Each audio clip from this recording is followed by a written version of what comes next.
স্ত্রী স্বামীর অনুমতি ছাড়া যেখানে সেখানে যায়, স্বামী বাধা দিলে ঝগড়া করে, এ সম্পর্কে কিছু বলবেন?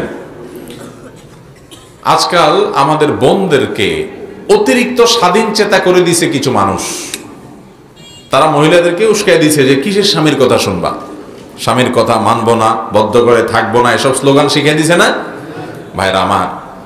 এটাতে মনে হয় যে স্বামী খুব, এই বউরা মহিলারা খুব স্বাধীন হয়ে গেছে।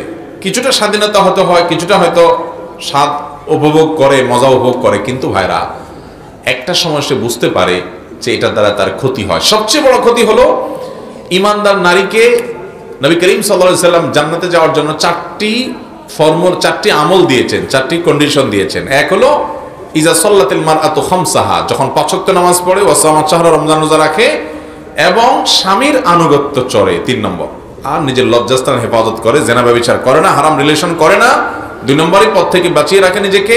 এই ৪টা কাজ করলে ওই নারীর জন্য জান্নাত আল্লাহ তাআলা সহজ করেন, সে জান্নাতে যে কোনো দরজা দিয়ে প্রবেশ করে।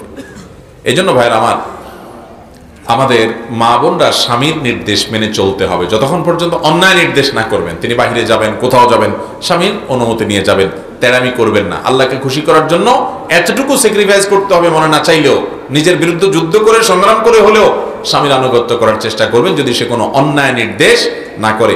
অতএব বাহিরে যেতে, কোথাও যেতে স্বামীকে বলে যাবেন, পারমিশন নিয়ে যাবেন, প্রয়োজনে মহব্বত ভালোবাসা দিয়ে পারমিশন আদায় করে নিয়ে আপনি যদি কোনো যৌক্তিক কাজ যেতে চান অবশ্যই যাবেন।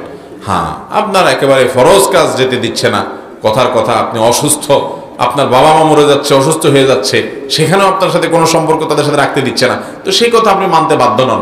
কিন্তু আপনার বাবার বাড়ি যাবেন, কোথাও বেড়াইতে যাইবেন, তো অবশ্যই তাকে পারমিশন নিয়ে, আস্থা নিয়ে তারপরে যাবেন, মন গড়া চলে যাবেন না। অনেক বোনরা আছে আজকাল এগুলো মানতে চান না, নিজের আমল নিজে নষ্ট করেন।